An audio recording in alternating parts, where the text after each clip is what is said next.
1874 they hit a really productive lead vein here at Killhope, which meant that there was so much ore coming out of the mine that the young boys working on the washing floor processing the ore by hand couldn't cope with the volume of material. So they had to invest in state-of-the-art technology, the big wheel here at Killhope. And this wheel was crushing the ore, it was running crushing rollers, and also inside the jigger house there were machines that was able to mechanically do the work that the washer boys had been doing here by hand. Once the lead ore had been crudely graded by going through the grating so that you had little bits of rubbish and also little bits of galena, these little particles are transferred to the hotching tubs.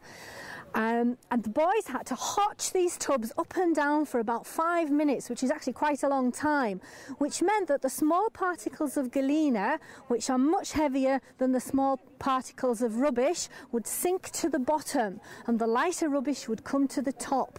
And this was how they separated out the galena from the rubbish. When the boys came across a piece of galena that still had some rubbish attached to it, they had to use the buckers, which were flat hammers, to get rid of the rubbish from the lump of galena. Now you might think that this is a real bash and smash job, but it's actually delicate work. The galena is extremely soft and they didn't want the galena smashed to a powder, so the boys had to be very careful that they didn't destroy the galena in this process.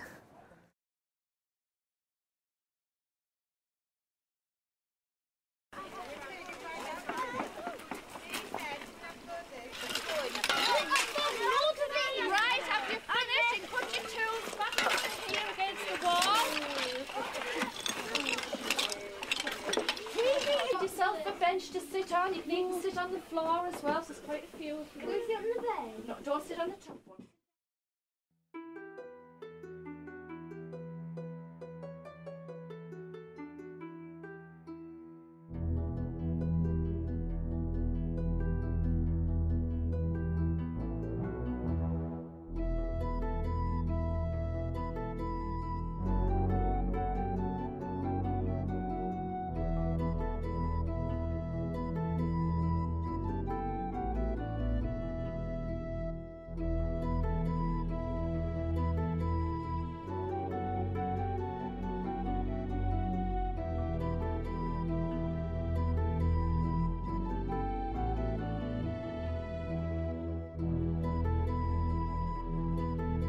The source for this water wheel is our reservoir high up in the woods, and the water flows down the hillside and then along this wooden platform to the top of the wheel, which is an overshot water wheel.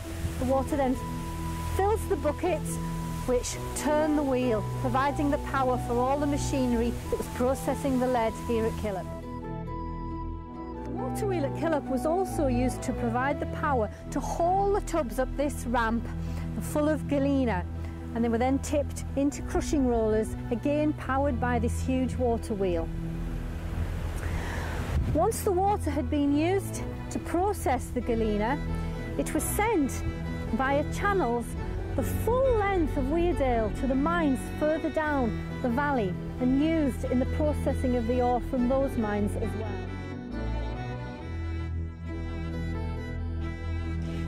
Tighten it up so it's nice and tight on your head. You've got to be able to make it into one of those three. Just have a look for your nearest side.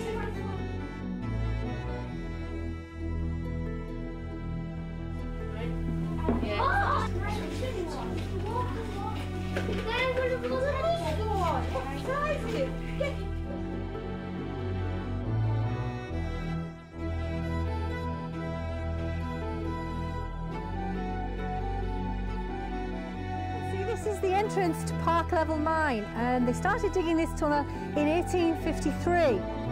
But not only is it the entrance to the mine, the entrance that the miners would have gone in, it's also a drainage level. That's why we've got these wonderful Wellingtons on. So you might think that you're actually going down into a mine, but we're actually going slightly uphill so that the water can drain out of the mine.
Despite the dark and miserable working lives that the miners had, they did find beauty in a lot of the other minerals that were coming out of the mine, such as the beautiful green fluorspar that's only found here in Weardale. And with these other minerals, they constructed these beautiful spar boxes, lovingly making the cabinets to house the minerals.